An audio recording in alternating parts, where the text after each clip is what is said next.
जय श्री कृष्ण।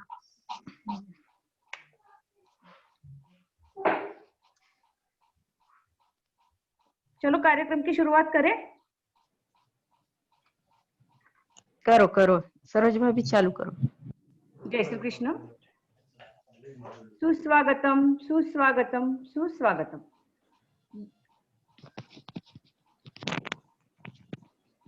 जूम पर आयोजित मैं स्त्री हूँ इस कार्यक्रम में मैं सरोज बलदवा राजस्थानी महिला मंडल लातूर की ओर से आप सभी का स्वागत करती हूँ।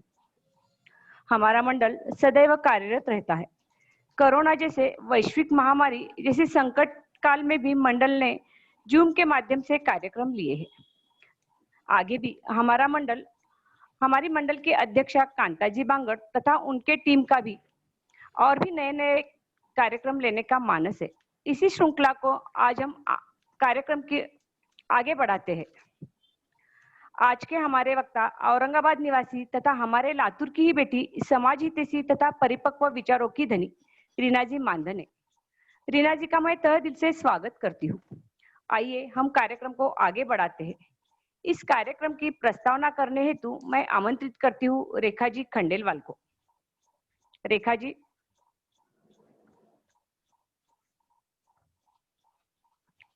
रेखा जी।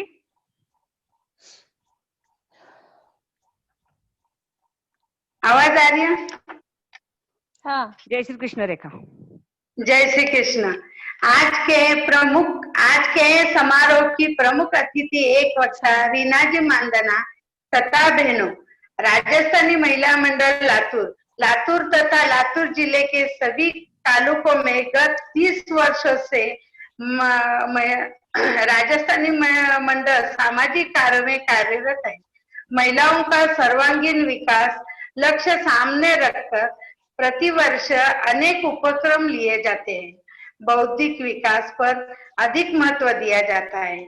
अनेक वक्ताओं को आमंत्रित कर उनका मार्गदर्शन रखना, शिविर लेना, क्लासेस, सांस्कृतिक कार्यक्रम आयोजित करते हैं। कोरोना महामारी की वजह से लॉकडाउन होने के बावजूद भी उपक्रम लेने में अभी सावन के गीत तथा कार्यक्रम हुए। आज हम जा रहे हैं रीना जी को सुनने। मैं स्त्री हूँ इस विषय पर अपने विचार रखेगी। मंडल के कार्यों का विस्तार बहुत है। समय अभाव की वजह से यही विराम लेती हूँ। धन्यवाद। धन्यवाद रेखा, अपने बहुत ही कम शब्दों में प्रस्तावना दी। अब ज्यादा समय न लेते हुए प्रमुख अतिथि का परिचय देने मैं बुलाती हूँ बरखा जी को। बरखा जी।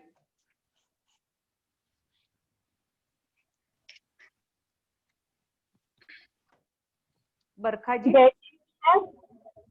श्री कृष्ण। जय श्री कृष्ण। न पूछो कि मेरी मंजिल है कहाँ, अभी तो सफर शुरू किया है। न पूछो कि मेरी मंजिल है कहाँ, अभी तो सफर शुरू किया है।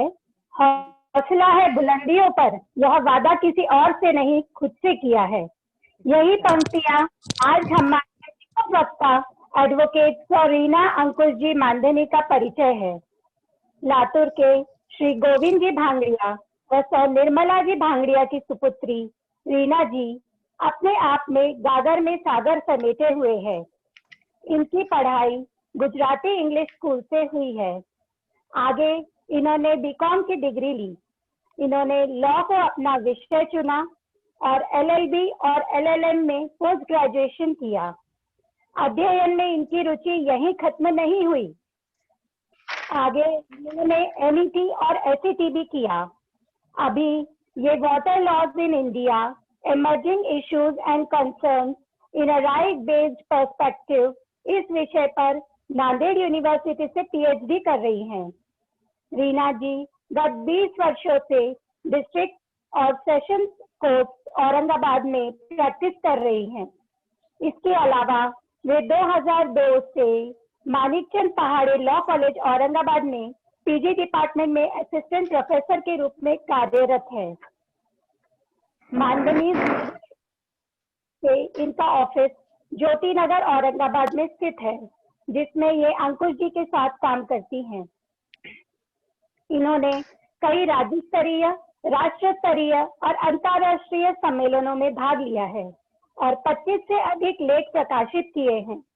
साथ ही साथ 22 से ज्यादा लॉ के पीजी छात्रों का गाइड के रूप में मार्गदर्शन किया है। इन्हें 1999 में गुणवंत विद्यार्थी पुरस्कार से सम्मानित किया गया। 2001 और 2002 में विशेष प्रावीण्य पुरस्कार प्राप्त किया। 2015 में महेश्वरी नारी सम्मान पुरस्कार से सम्मानित हुई और इसी वर्ष गौरव पुरस्कार से भी सम्मानित की गई। माहेश्वरी प्रगति मंडल और सोलापुर माहेश्वरी महासभा, लातूर जिला माहेश्वरी महिला संगठन, Shri Nathmal Goenka college Akola, Akola law college आदि जगहों पर वे मुख्य अतिथि के रूप में आमंत्रित की गई हैं। महेश नवमी डिजिटल व्याख्यान माला में इन्होंने विवाह दंड में विलंब क्यों इस विषय पर मार्गदर्शन किया है। डिस्ट्रिक्ट कोर्ट में इन्हें जूनियर एडवोकेट्स को जुडिशियरी एग्जाम की तैयारी कर उन्हें मदद करने के लिए भी अतिथि के रूप में बुलाया जाता है। अंत में मैं रीना जी के लिए कहना चाहूंगी, बहुमुखी प्रतिभा से सुसज्जित तुम्हारी कहानी, बहुमुखी प्रतिभा से सुसज्जित तुम्हारी कहानी, इरादे हैं फौलादी सपने हैं रुमानी, इरादे हैं फौलादी सपने हैं रुमानी, जमीन से आसमां तक छवि तुम्हारी, जमीन से आसमां तक छवि तुम्हारी, ऐसे आकर्षक व्यक्तित्व को देते हैं हम सलामी, देते हैं हम सलामी। धन्यवाद। धन्यवाद बरखा जी, आपने बहुत ही खूबी से हमारे मेहमान का परिचय करवाया। चलो अब हम सुनते हैं रीना जी को। मैं रीना जी को निमंत्रित करती हूँ। ऑडिबल हूँ? जय श्री कृष्ण रीना जी। जय श्री कृष्णा। मुझे इस दुनिया में लाया, मुझे जग की रीत सिखाई, मुझे धर्म का पाठ पढ़ाया, किन शब्दों में गुणगान करूं मैं, ओ मात पिता तुम्हें वंदन, मैंने किस्मत से तुम्हें पाया। उन पूज्य गुरुदेव के चरणों में भी वंदन, जिन्होंने अबला नारी को शक्ति संपन्न बनाया। जय महेश। राजस्थानी महिला मंडल लातूर के अध्यक्षा सो कांताजी बांगड़, सचिव सो अनीताजी सारड़ा, राजस्थानी महिला मंडल की संस्थापक व मार्गदर्शिका तथा हम सबकी मातृशक्ति आदरणीय श्रीमती अलका देवी सारड़ा, परिचय प्रस्तुत करती बरखाजी तोशनीवाल, और इस वेबिनार का खूबसूरती से संचालन करती सरोज जी बलदवा और टेक्निकल टीम की कुमारी चेतना करवा जी व समस्त पदाधिकारी व कार्यकारिणी संघ व सदस्य व इस वेबिनार में उपस्थित अतिथि, सारे अतिथिगण। लातूर राजस्थानी महिला मंडल का मुझे ये खास आमंत्रण, जिसे मुझे अपने जन्म स्थल पर वर्चुअली आने का मौका मिला, इससे मैं अत्यंत हर्षित हूँ। मैं कृतज्ञ हूँ कि मुझे आपके बीच में आने का मौका मिला। आज का विषय, मैं स्त्री हूँ, विधाता की सबसे सुंदरतम रचना, मैं जीवन का प्रतिमान हूँ। मैं स्त्री हूँ, मैं स्त्री हूँ, हाँ मैं स्त्री हूँ। मैं तो धैर्य का उपनाम हूँ, मैं ममता का वरदान हूँ, मैं खुशियों का पर्याय हूँ। हाँ मैं स्त्री हूँ, मैं स्त्री हूँ, मैं नारी हूँ। मैं स्त्री हूँ, मैं नारी हूँ, मैं नारी हूँ, मैं कली हूँ, मैं फुलवारी हूँ। मैं दर्शन हूँ, मैं दर्पण हूँ, मैं नाद में ही गर्जन हूँ। मैं बेटी हूँ, मैं माता हूँ, मैं बलिदानों की गाता हूँ, मैं श्रीमद् भगवत गीता हूँ। स्त्री सुनते ही हमारे आंखों के सामने आ जाता है वो तेजस्वी रूप, जिसमें संस्कार, प्यार, परिवार, संयम, निमंत्रण, महत्वाकांक्षाएं, प्रतिष्ठा, ये मानो सारे नारी के आभा मंडल के जगमगाते सितारे हैं। और वो अभी इस जूम के माध्यम से यहाँ जुड़े हैं। ये आपका जुड़ना इस जागृति की निशानी है। एक तरफ हमारी स्त्री उच्च पदों पे विराजमान है, जैसे कि राष्ट्रपति, प्रधानमंत्री, ऐसे ऐसे पदों पे वो शोभायमान है। हमारी कल्पना चावला और सुनीता विलियम्स ने अंतरिक्ष की उड़ानें भरी है। संतोष यादव ने अपने महिला पांवों से बार बार हिमालय को लापा है। ऐसे ही एक क्षेत्र है जहां महिलाओं ने अपने सशक्तिकरण की राह पर चल रही है और अपनी मजबूती से दावेदारी भी दिखा रही है, और वो क्षेत्र है सुरक्षा का, जो कि बहुत सबसे अहम है आज की तारीख में। अग्नि 5 मिसाइल की जिस महिला ने सफल परीक्षण करके पूरे विश्व मानचित्र पर भारत का नाम रोशन किया है, वह शख्सियत है डॉक्टर टेसी थॉमस। उन्हें लोग मिसाइल वुमन के भी नाम से जानते हैं। नई सदी की ये जो नारी है, इसके पास कामयाबी के उच्चतम शिखर है और वो उसे छूने की क्षमताएं भी रखती है। उसके पास अनगणित अवसर भी है, जिंदगी जीने का जज्बा भी उसमें पैदा हो चुका है। दृढ़ निश्चय करती है, शिक्षा में आगे बढ़ती है। नई नारी के राहें बहुत बहुत उजाले भरे हैं। आज वो देश विदेश की खबरें भी रखती है, अपने आप को अपडेट भी रखती है। यह वो चित्र है जो हमें गौरवान्वित करता है। यह वह चित्र है जो हमारे भारत की प्रतिष्ठा दुनिया में बढ़ाता है। लेकिन एक दूसरा चित्र ये है कि जहाँ पे महिलाएं ना जन्म से पहले सुरक्षित है, ना जन्म के बाद। यहाँ पे ना 2 साल की बच्ची सुरक्षित है, ना 60 साल की महिला। अब अगर हम लॉस की बातें करें तो लॉस तो बहुत सारे हैं। हमारे संविधान ने बहुत ऐसे कानून बनाए हैं जो महिलाओं की रक्षा करने के लिए, उनकी सुरक्षा के लिए बने हैं, उनके अधिकारों का हनन ना हो इसके लिए बने हैं। हमारे संविधान में समय समय पर महिलाओं की रक्षा और उन पर होने वाले अत्याचारों को रोकने के लिए कानून में बदलाव भी लाए जा रही है। अभी अभी सुप्रीम कोर्ट ने एक जजमेंट दिया है जिसमें आज महिलाओं को जन्म से ही प्रॉपर्टी में अधिकार है। ऐसे काफी सारे लॉज हमारे संविधान ने टाइम टू टाइम स्त्रियों को दिया है और बहुत शक्तिकरण बढ़ाया है स्त्रियों का। और इसमें अगर हम देखें तो इसका फायदा भी दिखाई दे रहा है। आज हर फील्ड में हमको नारी आगे दिखाई दे रही है। वो करियर को लेके गंभीर भी हो गई है। इन सब के चीजों के बावजूद भी क्या हो रहा है कि फिर भी स्त्रियों पे अन्याय तो हो रहा है, शोषण भी आदि हो रहे हैं। ये कमी तो भी हमें दिखाई दे रही है। और वो क्यों है? जब हमारे पास लॉ है, आज नारी जागृत है, तो इसके अलावा ऐसी कौन सी चीज है जिसके और गौर करना चाहिए? और वो है, शायद सबसे बड़ा कारण वो है कि जागरूकता रहनी चाहिए समाज में भी। सिर्फ लॉ बनने से नहीं होगा, स्त्री जागृत होने से नहीं होगा, इसको समाज का साथ भी लगेगा। और जब इस तरह से प्रचार और प्रसार होगा तब सही मायने में स्त्री को फ्रीडम मिलेगा और वो एम्पावर्ड फील करेगी।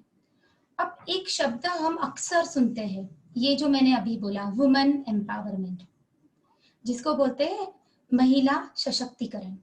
क्या होता है ये वुमेन एम्पावरमेंट? मतलब है क्या? बहुत सिंपल से शब्दों में इसको बोलते हैं, इसको बहुत सिंपल से शब्दों में बोला जाता है कि ऐसा एनवायरनमेंट बनाना जिससे समाज की स्त्री अपना क्या लाभ है, जिससे उसके जीवन के डिसीजन वो ऐसे खुद ले सके कि जिससे उसका खुद का भी लाभ हो और जिस डिसीजन से समाज के प्रति उसका योगदान भी सही हो। इसको कहते हैं वुमेन एम्पावरमेंट, महिला सशक्तिकरण। अब इस विषय में जहां वुमेन एम्पावरमेंट की हम बात करेंगे, इसमें अलग अलग फेजेस है। लेकिन आज जो हम विषय पे बोलेंगे वो जो कि अत्यंत जरूरी है वो है एक लड़की की शिक्षा, स्त्री की शिक्षा। हाँ, उसको शिक्षित करने से बहुत सारे प्रॉब्लम सॉल्व होते हैं। लेकिन अब ये शिक्षा कैसी होनी चाहिए, क्योंकि आज हम देख रहे हैं कि काफी जगह में भौतिक लेवल पे उच्च शिक्षा प्राप्त कर रही है स्त्रियां, पर अगर हम एक बाजू उसकी देखें तो आज की तारीख में आध्यात्मिक शिक्षा नहीं दी जा रही है, सिर्फ भौतिक शिक्षा, मतलब सिर्फ डिग्रियां मिल रही है। और इससे बैलेंस नहीं कर पाएगी। अगर हम पुराने जमाने की स्त्रियों की बात करें तो उन स्त्रियां दोनों चीजों में पारंगत होती थी। वो है भौतिक एजुकेशन भी और आध्यात्मिक एजुकेशन भी। और इसी वजह से उनका जो भूमिका होती थी अपने जिंदगी में, उनका क्या भूमिका है उसके बारे में उनके लाइफ में एक क्लियर विजन होता था कि उनका रोल क्या है जिंदगी में। इसको हम एक सिंपल एग्जाम्पल से समझ सकते हैं। जैसे समझो कि जैसे अर्जुन ने क्या बोला था कि मैं संन्यास ले लूंगा, मैं वन में चला जाऊंगा, मैं तपस्या कर लूंगा, मैं अपने रिलेटिव्स को पर नहीं मारूंगा। तो कृष्ण ने उन्हें क्या समझाया कि सबसे पहले तुम एक क्षत्रिय हो और एक क्षत्रिय का कर्तव्य क्या होता है, सबसे पहले कि धर्म की रक्षा करना। और अगर धर्म की रक्षा करनी है तो तुमको युद्ध करना ही होगा, क्योंकि इस तरीके से लोगों को ऐसा राजा मिलेगा, ऐसा योद्धा मिलेगा जो कि इतना सुसंस्कृत होगा, जो कि धर्म की रक्षा कर सके। और अगर उसने ये लड़ाई नहीं की होती तो क्या होता, उसको अधर्म का उस वक्त में बहुत फैलाव हो जाता। तो इसी तरीके से हमने भी कन्या स्त्री के शिक्षा की ओर, दोनों तरह की शिक्षा की ओर ध्यान देना है, ताकि नारी खुद डिसीजन ले सके, नारी खुद निर्णय ले सके। जब भौतिक माइनस आध्यात्मिक होता है तो बहुत दुख आते हैं, क्योंकि डिग्री सिर्फ ईगो दिलाती हो सकती है। बट जब भौतिक और आध्यात्मिक दोनों में भी वो पारंगत हो जाए, भौतिक प्लस आध्यात्मिक को एडिशन कर ले, तो आनंद ही आनंद है समझो। तो उससे उसको क्या होगा कि निर्णय लेने का डिसीजन आ जाएगा, फिर कैसे व्यवहार करना है ये उसको समझ में आएगा, समाज में कैसे रहना है, उसका पर्सनल बेनिफिट कहाँ पर है, मुश्किल का सामना कैसे करना है, दुखों में भी धैर्य को कैसे धारण करना है।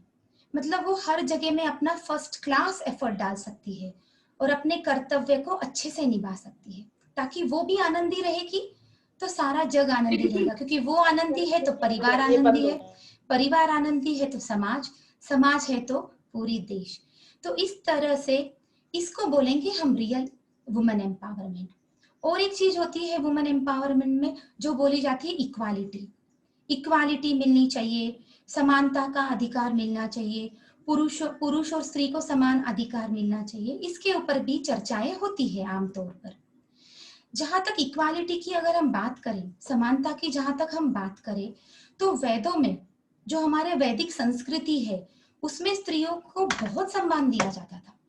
शास्त्रों में कहा जाता था कि अपनी पत्नी को छोड़ के बाकी सारी स्त्रियां माताएं हैं।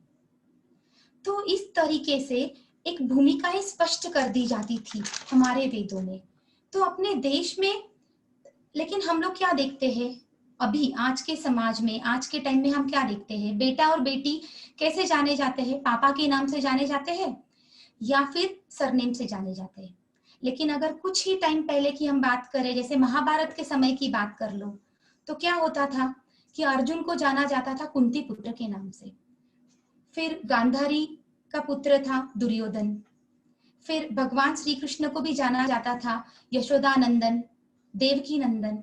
तो इस तरह से माताओं को काफी सम्मान दिया जाता था वेदों में पुराने जमाने में। और यही मायने में अगर हम देखें तो माताओं का आज के समाज में बहुत बड़ा रोल है। क्यों? क्योंकि समाज में जो आने वाली पीढ़ी देती है वो स्त्री है, और स्त्री का अर्थ ही क्या है, स्त्री का अर्थ है विस्तार। तो जब भी हमारे घर में स्त्री आती है बहू बनके, पत्नी बनके, तो वो संतान देती है और वही फ्यूचर हमारे सिटीजन बनते हैं, नागरिक बनते हैं।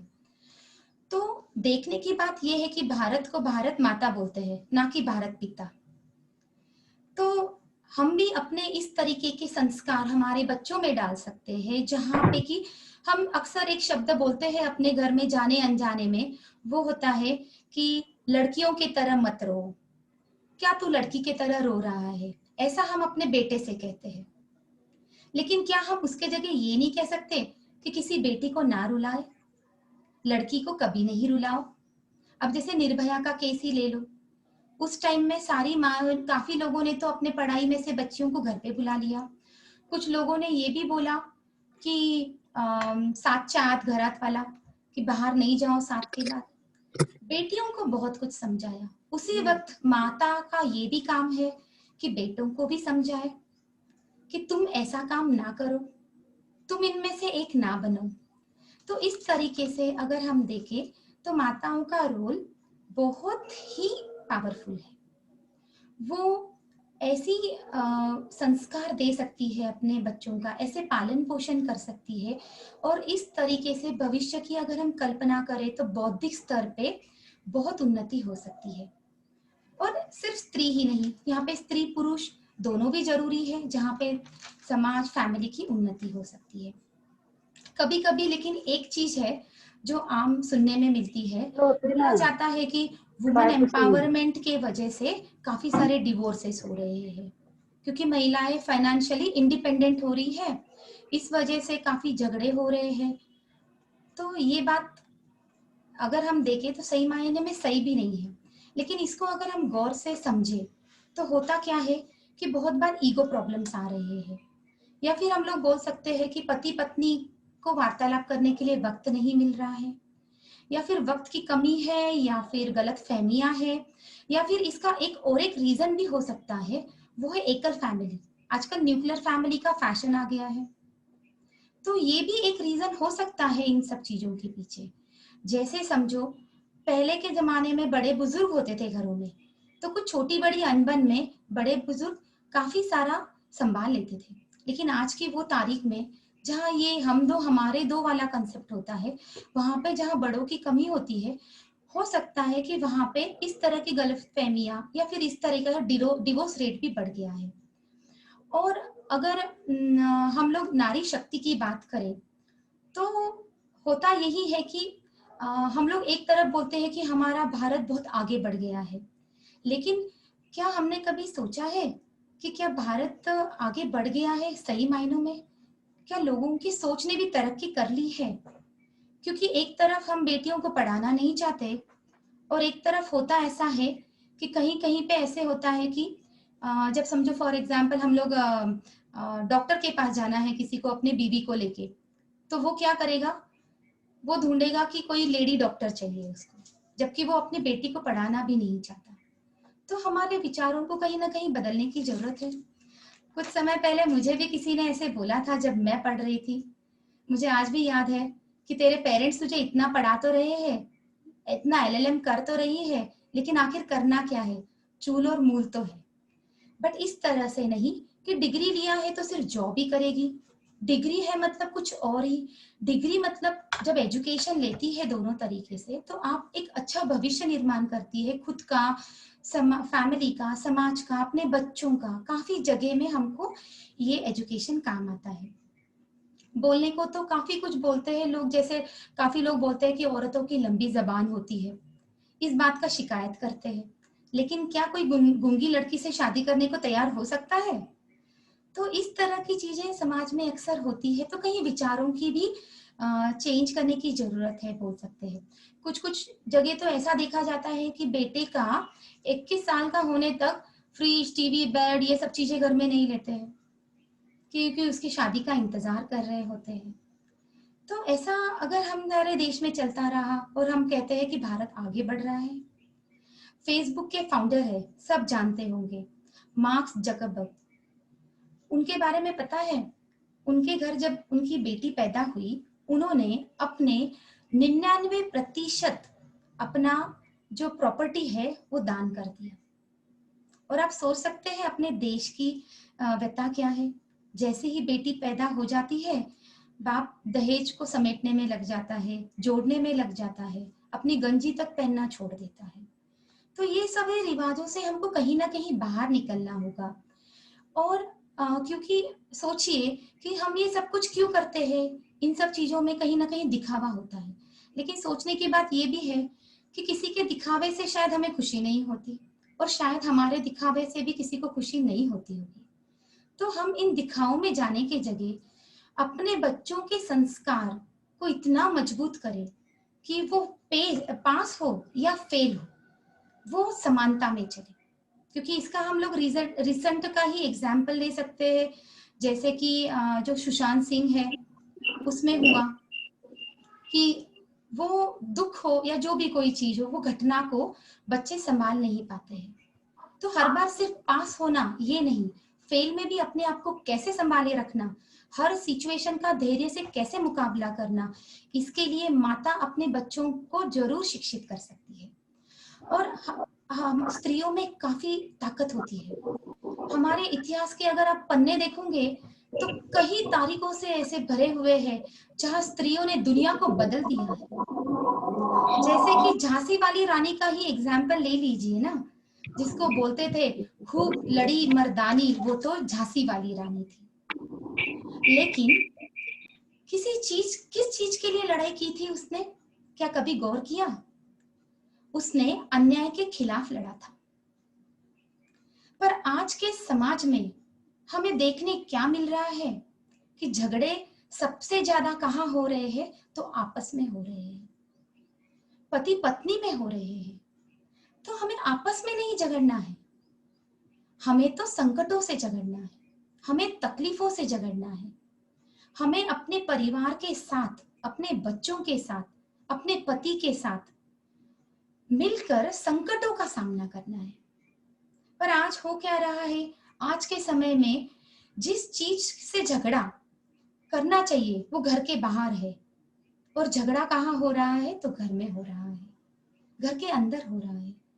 और एक तरफ अगर हम बोले तो स्त्री तो प्रेम की मूर्त है, और कभी वो वक्त पड़ने पे कालिका का रूप भी धार लेती है। पर वो किसके लिए धारती है वो कालिका का रूप? दुष्ट का संहार करने के लिए। तो इसमें जगत जननी हूं, जब मैं ये कहती हूँ, जब हम ये कहते हैं कि हम जगत जननी है, मैं झांसी वाली रानी हूं, खूब लड़ी मर्दानी, पर किसके साथ? क्या पति के लिए मर्दानगी बनी वो? क्या पति अपने पत्नी के लिए मर्द बना? नहीं नहीं नहीं, बिल्कुल नहीं। हम सब मिलकर अपने कुटुंब, अपनी गृहस्थी, अपने पर आने वाले संकट, पति पत्नी दोनों की भूमिकाएं होती है। पति अपने शौर्य से पूरा करेगा और पत्नी अपने बलिदानों से पूरा करती है, और दोनों का अपना अपना योगदान रहता है, और इसी से नई पीढ़ी तैयार होती है। आज के वक्त में स्त्री पुरुष का बहुत सारा समय आपस में उलझने में जा रहा है, पर स्त्री की ताकत इन सब चीजों में खर्चने के लिए नहीं है, उसे संकटों का सामना करने के लिए उसको खर्चना चाहिए। जैसे देखिए, अगर हम लोग मोबाइल को चार्ज करते हैं, और मोबाइल को अगर समझो हमको दिन में एक ही बार चार्ज करने का मौका मिले, और एक ही बार हम 100% कर सकते हैं, तो उस वक्त हम क्या करते हैं? ट्रैवलिंग में बोलो, कहीं बोलो, हम क्या करते हैं यूजुअली कि हम उस 100% को धीरे धीरे, जब जरूरत हो हमारे लिए, अत्य आवश्यक हो, तब हम धीरे धीरे उसको खर्चा करते हैं। और कभी कभी तो ऐसी भी सिचुएशन आ जाती है कि हमारा मोबाइल डेटा अगर बहुत खर्च हो रहा है, उससे चार्जर बहुत फास्ट नीचे उतर रहा है, तो हम क्या करते हैं? मोबाइल डेटा भी बंद करते हैं। जरूरी है तभी हम उस मोबाइल को यूज करते हैं। वैसे ही हमारी जब नींद होती है और हम चार्ज होते हैं, रोज ह्यूमन बीइंग को भी ऐसा ही होता है, हम चार्ज होते हैं, और फिर उसके बाद में ये जो बैटरी है, हम व्यर्थ की चीजों में गवा देते हैं, हम व्यर्थ की उलझनों में उलझे रहते हैं। जैसे कि हमारी बैटरी चार्ज हो रही है, उसको भी वैसे ही खर्चना चाहिए, अपनी एनर्जी को सेव करना चाहिए, और कुछ फ्रूटफुल चीजों के लिए यूज करना चाहिए। हम व्यर्थ में ही गवाते रहते हैं, पति पत्नी घर में ये सारी लड़ाइयाँ तो मीठी लड़ाइयाँ है ना, इसमें कभी आज तक कोई हारा है ना कोई जीता है। कोई बोलते हैं ना, मैं तो अपने पति से बिल्कुल नहीं डरती, मैं अपने पत्नी से बिल्कुल नहीं डरता, बट यहाँ पे ये सब बातें होती ही नहीं है। ये परिभाषा है ही नहीं इन रिश्तों में। परिभाषा है आदर की। इन रिश्तों का आदर होना चाहिए और हम अपनी एनर्जी अगर सेव करते हैं तो उसका हम एक प्रॉपर यूज कर सकते हैं। अभी मेरी एक मुझे बात याद आई कि बचपन में मेरे खुद के दोनों बच्चे बहुत सुपर एनर्जेटिक थे, तो हर वक्त वो रोने में, जिद करने में अपना एनर्जी लगाते। तो किया क्या, उस एनर्जी को डाइवर्ट करने के लिए 2 घंटे का स्पोर्ट्स क्लास लगा दिया। तो वो 2 घंटे अपना पूरा एनर्जी वहां पे ड्रेन करके आ जाते, तो फिर घर आने के बाद में एनर्जी बचती नहीं, तो प्रॉपर तरीके से उनका एनर्जी का यूटिलाइज होता। वैसे ही हमें भी अपने संकल्प शक्ति से, अपने एफर्मेशन से, हमारे प्रतिज्ञाओं से अपने आप की शक्ति बढ़ानी चाहिए और जिसको अच्छे से यूज करना चाहिए। जैसे कि एफर्मेशन जो बोलते हैं, आजकल बहुत ये टेक्नोलॉजी लोग यूज कर रहे हैं। इंडिया में तो बहुत हमारे संस्कृत इसमें भी लिखा हुआ है कि सुबह उठते ही अपने आप को कुछ अच्छे वचन दो, मैं स्वस्थ हूँ, मेरा परिवार स्वस्थ है, मैं खुश हूँ, मेरा आज का दिन बहुत बढ़िया जाएगा। इस तरीके के संकल्प से अगर दिन की शुरुआत करते हैं तो हमारे एनर्जी लेवल भी बहुत बढ़िया रहती है और हमको सही में कुछ फ्रूटफुल मिलता है। आजकल एक्टिव रहना चाहिए, बिजी रहना चाहिए, लेकिन एक चीज और देखी जाती है कि इतना बिजी हो जाते हैं कि हम स्ट्रेस में आ जाते हैं।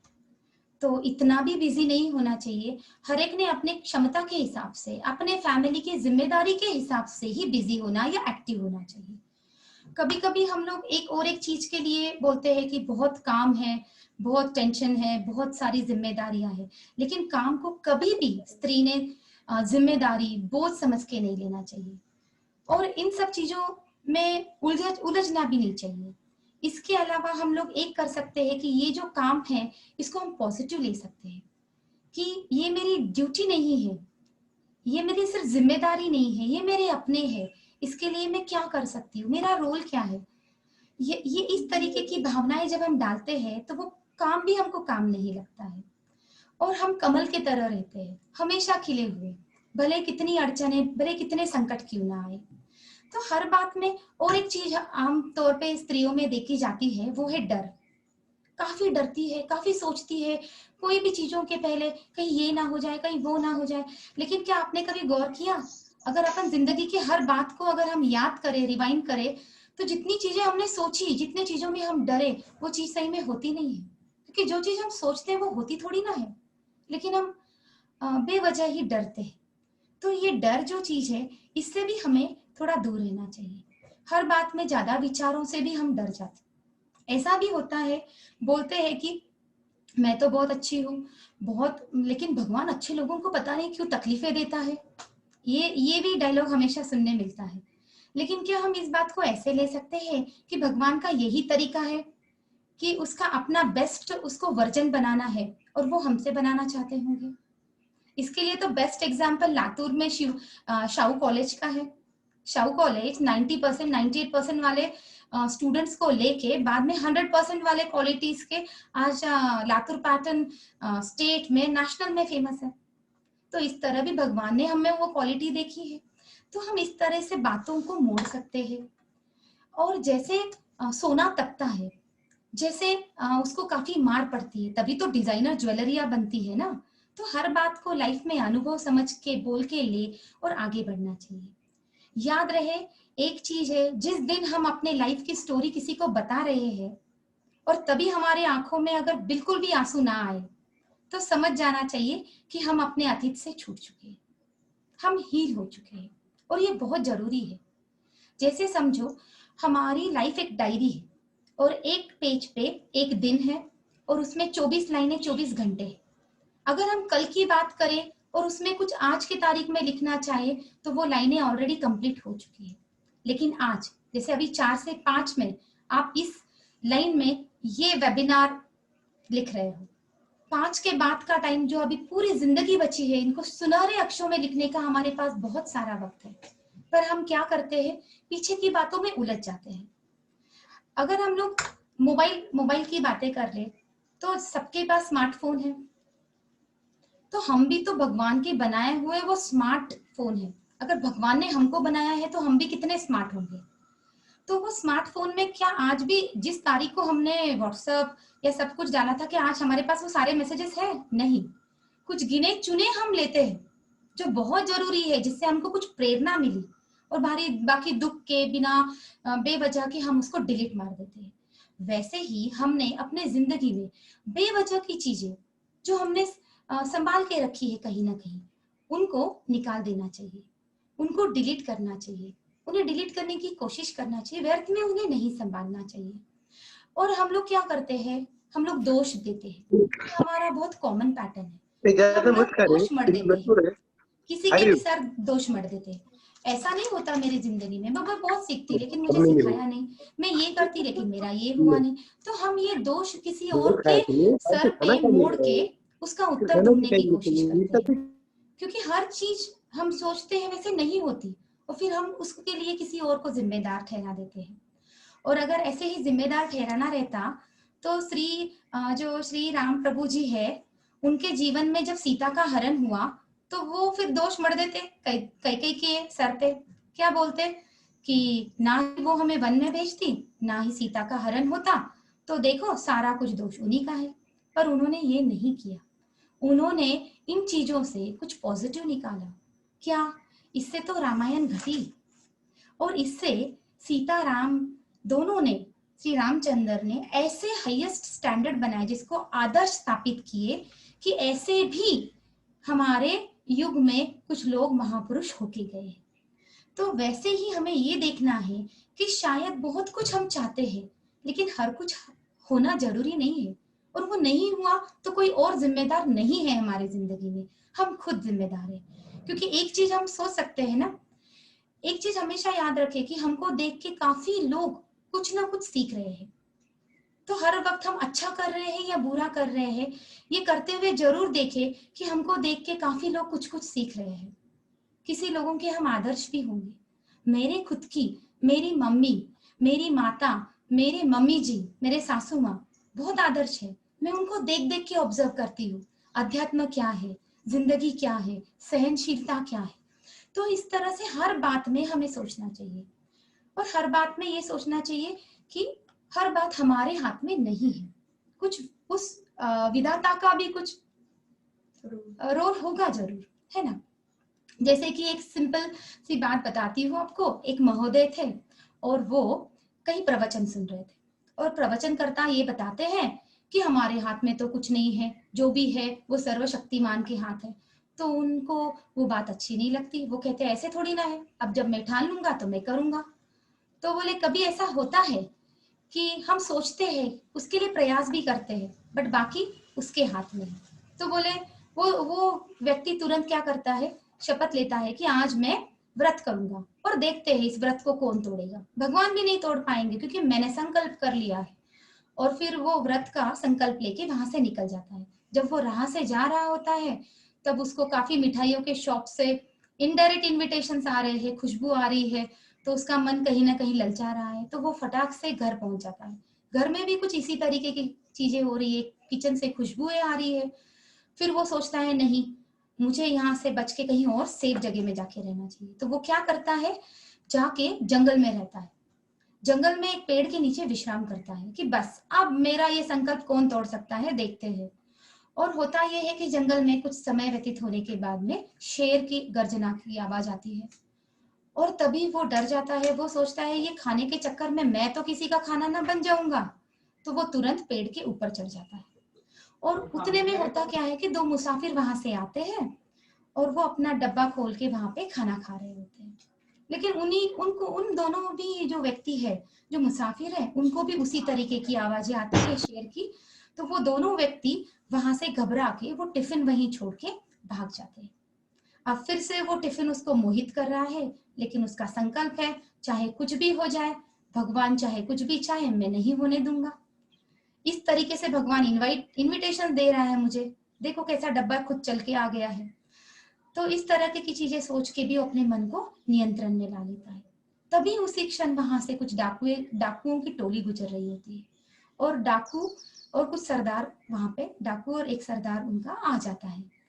अब उनको वो डब्बा मिल जाता है, वो तो दिन भर के लूट मार के थके हुए हैं, तो वो बहुत हैप्पी हो जाते हैं कि चलो हमको कुछ खाने मिल गया रेडीमेड सा।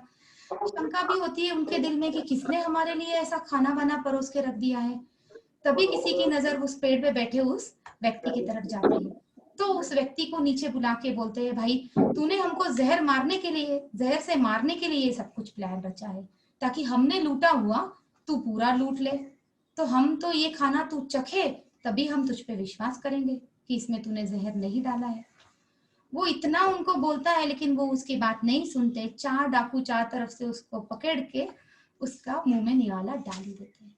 बस बोलने की बात और तात्पर्य यही है यहाँ पर कि हमें अपने मन को समझाना चाहिए, अपनी जिम्मेदारियां खुद लेनी चाहिए, अपने समाधान हमें खुद ढूंढने चाहिए।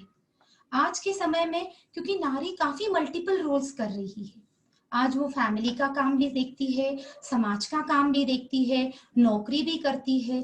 तो इस तरीके के जब बहुत सारे रोल्स में से वो जा रही होती है तो उसको उस चीज का बखूबी से तालमेल करना आना चाहिए। अगर वो अच्छे से ये सब चीजें निभाए, क्योंकि प्रायोरिटी हमेशा कौन है, हम किसके लिए जी रहे हैं, किसके लिए कमा रहे हैं, क्या है हमारा अस्तित्व, पहले हम खुद, फिर हमारी फैमिली। तो हम खुद की तरफ क्या करेंगे, हम सबके लिए ड्राई फ्रूट तो भिगा देते हैं, खुद को भूल जाते हैं। पहले सबको खिलाएंगे, प्रसाद भी मिल जाएगा हमको कहीं तो हम उसको मुट्ठी में लेके घर आ जाएंगे। तो हमें सबसे पहले करना क्या है कि खुद का ख्याल रखना है, खुद को भी प्यार करना है, फिर फैमिली को प्यार करना है, फिर अपनी नौकरी, सामाजिक दायित्व, इन सब के बारे में भी सोचना है। तो इसका बखूबी जब वो तालमेल करती है तो कभी क्लैशेस नहीं होते, उल्टा घर वाले उसको स्वयं साथ देते। मतलब आज का ही हमारा एग्जाम्पल ले लो, आज का हमारा लंच का मेनू बहुत शॉर्ट हो गया था। तो ये ऐसे होता है कि भगवान उसके रास्ते बखूबी खुद खोल देता है। तो आपके सारे दायित्व आप ऐसे निभाए। और होता क्या है प्रॉपर, ये जो जिम्मेदारियां होती है या काम होता है, बहुत काम है, बहुत काम है, मैं तो बहुत व्यस्त रहती हूँ, मेरे पास वक्त नहीं है। लेकिन हम ये काम कर किसके लिए रहे हैं? अगर हम लोग ये बात सोच ले कि ये काम तो हम खुद के लिए कर रहे हैं, ये मेरी खुशी है। घर क्लीन रखना मुझे अच्छा नहीं लगता है, मेरी आंखों को अच्छा नहीं लग रहा है अस्त व्यस्त पड़ा हुआ घर, इसी में क्लीन कर रही हूँ। मेरा घर का काम है, मेरी घर की सफाई, इसमें शर्म क्या? मेरा हेल्थ अच्छा रहेगा अगर मैं काम करती हूँ तो, अगर मैं बिजी रहती हूँ तो मेरे डिप्रेशन नहीं आएगा, मुझे नींद अच्छी आएगी, मेरे बीपी शुगर नहीं होगा। एक आधे दिन अगर हमारी काम वाली नहीं आने वाली होगी तो हमारा चेहरा काफी उतर जाता है। अभी लॉकडाउन में तो काफी सारे मैसेजेस आपने पढ़े होंगे, इस मेड सर्वेंट के ऊपर इतने सारे मैसेजेस आते हैं कि कितना इंपॉर्टेंस है उसका। लेकिन अगर वो एक दिन नहीं आए तो क्या हम उसमें विचार ऐसा नहीं डाल सकते, चलो आज हमारी थोड़ी कैलोरीज और बर्न हो जाएंगी, हम जहाँ कैडबरी नहीं खाते, कुछ कैलोरी की चीजें वो खा लेंगे और काम भी कर लेंगे। तो हमको अपने विचारों को मोड़ने आना चाहिए। और इसी तरीके से एक महिला आदर्श महिला कहलाई जाती है।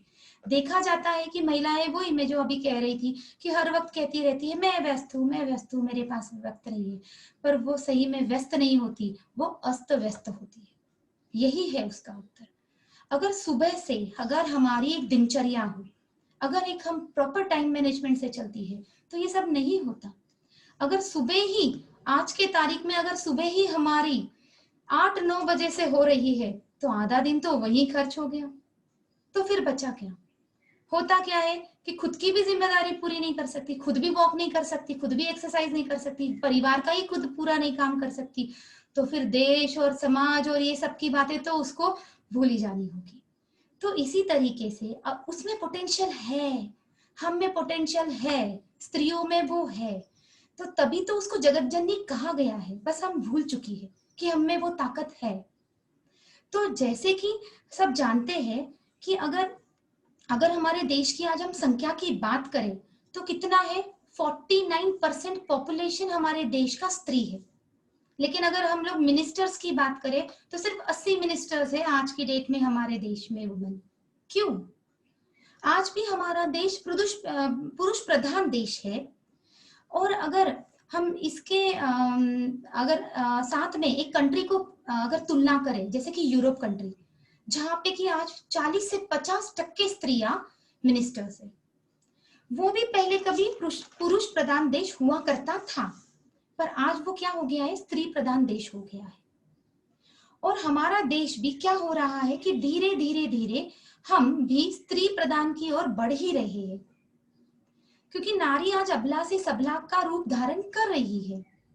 पर हमें ना तो नारी को अबला, हमें ऐसा नहीं चाहिए। हमें कैसा चाहिए? हमें ना तो नारी अबला चाहिए, ना तो नारी सबला चाहिए, बल्कि हमें तो एक ऐसी न्यूट्रल परिवार में ऐसी नारी चाहिए, एक ऐसी न्यूट्रल नारी चाहिए जो परिवार के गाड़ी के दो पहियों में से एक पहिया हो, ना आगे चले ना पीछे चले। वरना हमारी भी हालत कुछ वक्त के बाद में वो यूरोप कंट्री की तरह हो जाएगी, क्योंकि आज यूरोप में क्या हो रहा है, औरतें काम पे जा रही है, स्त्रियां काम पे जा रही है, और मर्द लोग घर में बैठ के, आदमी लोग घर पे बैठ के, खाली बैठ के डिप्रेशन में जा रहे हैं। अफीम गांजा जैसी लतें उनको लग चुकी है, और ये कोई गुड लाइफ नहीं है। तो यही सबसे बड़ी बात समझने की है कि हमें बैलेंस ही सुखमय जिंदगी, बैलेंस से ही हमारी जिंदगी सुखमय बनानी होगी। ये सभी बातें कहकर मैं यहाँ तक पहुंची हूँ। हाँ, मैं स्त्री हूँ। हाँ, मैं स्त्री हूँ। मुझे अभिमान है अपने स्त्रीत्व का। हाँ, मैं ही वो जगत जननी हूँ। मैं ही पंत प्रधान नरेंद्र मोदी की माँ हूँ, तो मैं ही प्रभु श्री रामचंद्र की माँ हूँ। मैं ही छत्रपति शिवाजी महाराज की माँ हूँ, तो मैं ही श्री महाराणा प्रताप की माँ हूँ। मुझे अभिमान है अपने स्त्रीत्व का। मैं ही तो हूँ वो स्त्री, मैं ही हूँ वो नारी। धन्यवाद।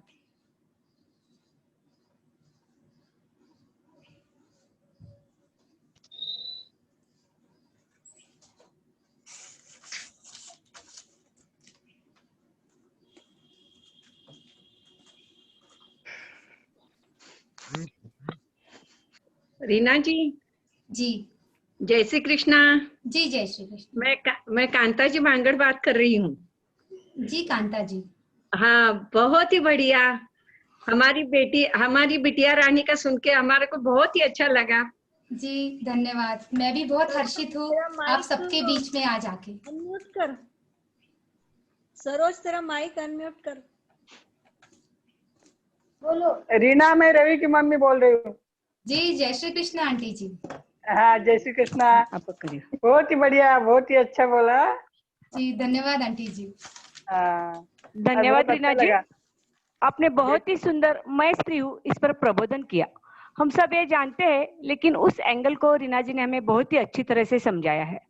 हर बाग में फूल खिला नहीं करते, हर बाग में फूल खिला नहीं करते, हर शिप में मोती मिला नहीं करते।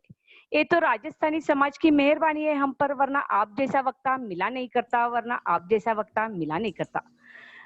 बहनों, इसके बाद हम 6 सितंबर को मानसिक आरोग्य यह कार्यक्रम लेने जा रहे हैं। मानसिक आरोग्य इन दिनों में बहुत ही महत्वपूर्ण है। खास तौर पर हम महिलाओं की उम्र 40 तक की मानसिकता और रजोनिवृत्ति की मानसिकता किस प्रकार से सकारात्मक हो, हम कुशल जिंदगी कैसे बिताए, इसकी पूर्व जानकारी हमें अनुभवी तज्ञ डॉक्टर देने जा रहे हैं। हम उन्हें जरूर सुनेंगे और ज्यादा से ज्यादा सुनेंगे। टाइम पर हम आपको उस कार्यक्रम की लिंक भेजेंगे। अब मैं कार्यक्रम का औपचारिक किंतु महत्वपूर्ण भाग आभार प्रदर्शन करने हेतु मैं अर्चना जी को निमंत्रित करती हूँ। अर्चना जी।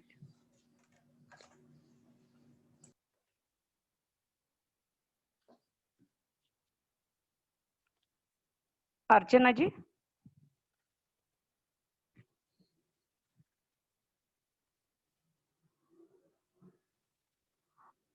अर्चना जी।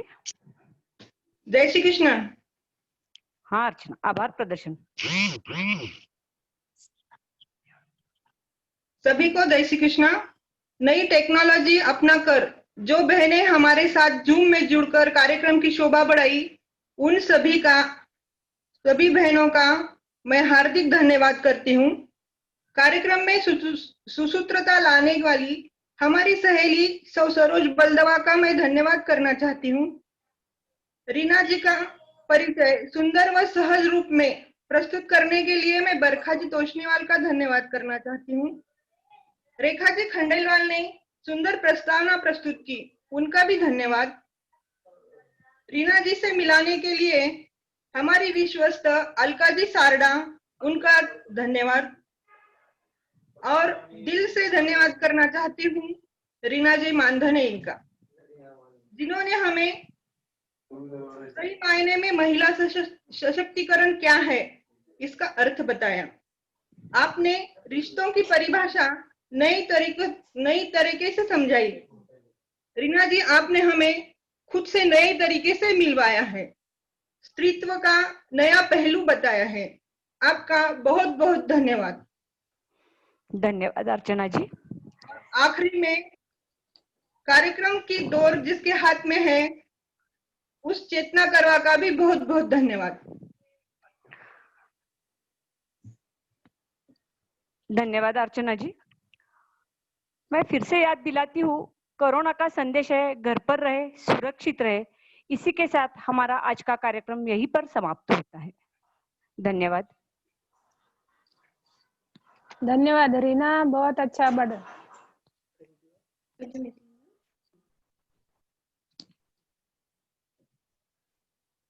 Naidan mau pakai ini.